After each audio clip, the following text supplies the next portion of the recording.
Welcome back to Coloring Through the Bible. My name is Keegan Harkins, and today I want to talk to you about that still small voice inside of us, how God talks to us through the whispers of our spirit. You know, when Elijah was afraid for his life, he thought he was the last person following God alive on the whole planet, and he went and ran into a cave, and he was afraid. And he called out to God, and God sent this mighty earthquake. But God wasn't in the earthquake. His voice wasn't the earthquake. And there was a fire, and there was this really ferocious wind, but God wasn't in the fire, and God wasn't in the ferocious wind. And then he heard a whisper, and instantly he knew that's the voice of my God, and he got up and he said, "Yes, Lord," because he heard the whisper of the Lord. Sometimes we get so busy with our lives that we ignore the little whisper of God. And sometimes we get so our attention drawn to everything that is so loud and clamoring for our attention, and we get so wrapped up in the busy and the things that are yelling at us for our attention that we forget to be quiet and wait for the whisper of the Lord.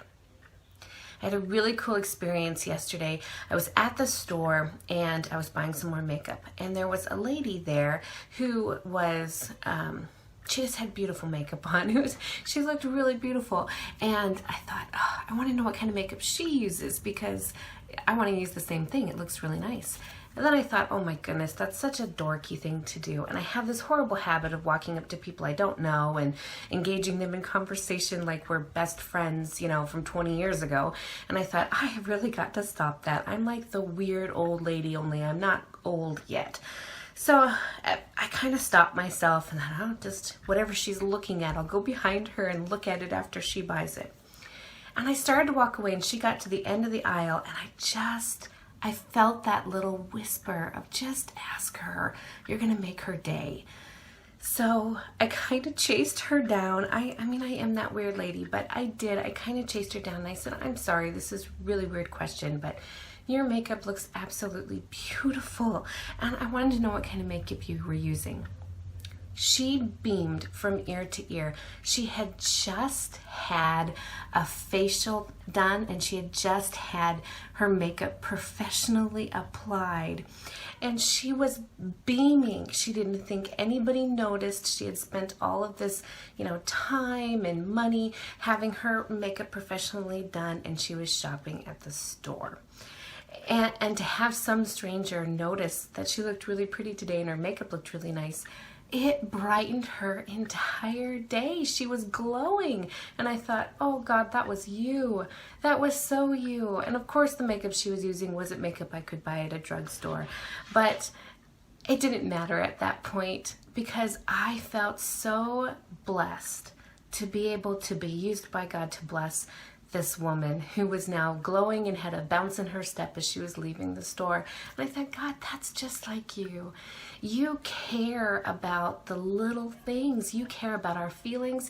You care about whether or not we feel like we put all this time and energy into looking pretty and nobody noticed, and you send a complete stranger to say, I noticed.